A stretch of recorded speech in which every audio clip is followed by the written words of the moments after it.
एक गांव में बहुत पुराना घर था जिसमें लोग आस-पास जाने से भी बहुत डरते थे क्योंकि उस घर में अजीब-अजीब आवाजें आती थी। इसीलिए कोई उस घर के आस-पास भी नहीं जाता था। एक दिन दो दोस्त सीमा और राहुल उस गांव में आते हैं और सरपंच जी के पास जाते हैं।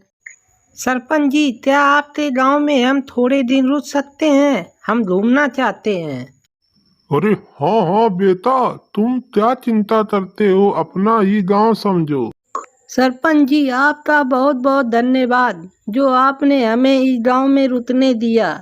फिर सीमा और राहुल जंगल से होते हुए गांव में घूमने लगते हैं और जैसे ही वह जंगल पार करते हैं तो सामने उन्हें एक हवेली दिखती है। अरे सीमा, देखो कितनी अच्छी हवेली है। क्यों ना हम इसके अंदर जाके इसकी सुंदरता को देखें। राहुल, मुझे तो डर लग रहा है, इस हवेली के अंदर हमें नहीं जाना चाहिए। अरे सीमा, तुम बहुत डरपोक हो। चलो मेरे साथ अंदर चलते हैं, देखते हैं इसकी सुंदरता के बारे में। फिर राहुल और सीमा अंदर पहुंच जाते हैं। सीमा, देखो कितना डरावना घर है। क्यों ना एक कोई भूत हमारे सामने अचानक आ जाए तो मजा ही आ जाए। अरे राहुल, मुझे डराओ नहीं, मुझे तो यहाँ से जाने का मन कर रहा है। मैं तो जा रही हूँ, चलना हो तो बताओ। अरे ठीक है बाबा, ठीक है, चलो हम लोग चलते हैं। फिर राहुल और सीमा वहाँ से जैसे ही आगे बढ़ते हैं तो अचानक से गिर जाते हैं और दोनों वहीं बेहोश हो जाते हैं। जैसे ही रात होती है तो सीमा जैसे ही होश आता है तो वह तुरंत वहाँ से डर के भाग जाती है और राहुल वहीं रह जाता है। अपने सामने राहुल दो भूतों को देखकर बहुत डर जाता है और कहता है कि आप दोनों कौन हैं? मुझे यहाँ से जाने दें। मैंने आपका क्या बिगाड़ा है? नहीं नहीं नहीं बेटा, तुम नहीं जा सकते क्योंकि अब तुम हमारे दामाद हो। तुम्हें 2 दिन यहाँ रुकना ही होगा। हा हा हा।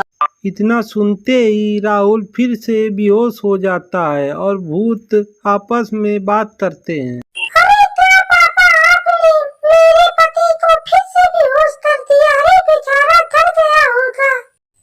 अरे बेटी, मैंने तो सिर्फ इससे बात ही की थी क्योंकि ये इतना डर गया। अब मैं क्या करूं?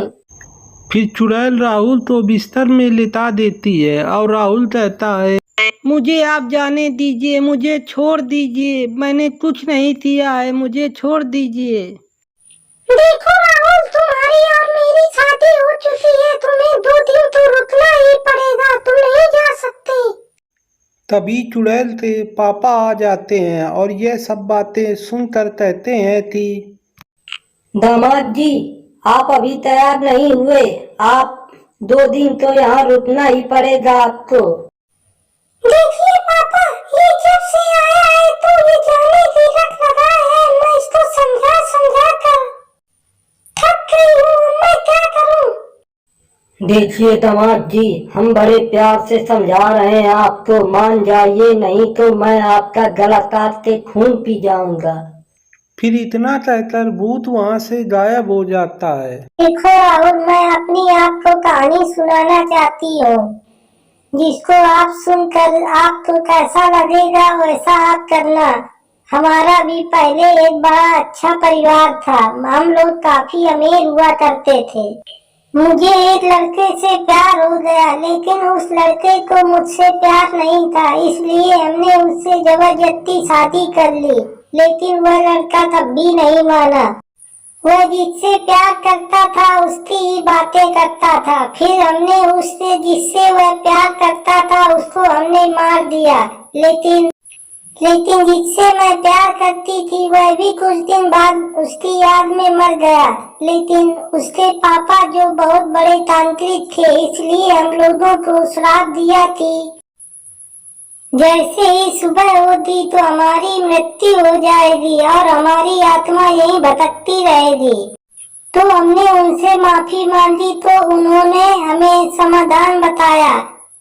किसी आदमी को हमारे घर में 2 दिन तक रखना होगा और जैसे ही पूरा चांद निकलेगा तो हवन करना होगा, जिससे हमारी मुक्ति हो जाएगी और हम आजाद हो जाएंगे। अब भी तुम्हें गलत लगता है तो तुम यहाँ से जा सकते हो, मैं तुम्हें यहाँ से आजाद कर दूंगी। ठीक है, मैं तुम्हें यह सब करने के लिए तैयार हूँ, लेकिन तुम्हें मुझे वादा करना होगा कि मुझे तुम जाने दोगी। मैं पक्का वादा करती हूँ तो मैं तुम्हें जाने दूंगी। ठीक है। पूरे 3 दिन बीत जाते हैं और राहुल जैसे ही पूरा चंद्रमा निकलता है तो पंडित जी को बुलाकर हवन करा देता है। जैसे ही हवन कराता है तो आत्मा का जाने का टाइम हो जाता है और भूत कहता है कि बेटा तुम्हारी वजह से हम मुक्त हो रहे हैं, धन्यवाद तुम्हारा। इतना कहकर दोनों भूत और चुड़ैल वहां से आसमान में उड़ते हुए गायब हो जाते हैं और राहुल वहां से अपने घर चला जाता है।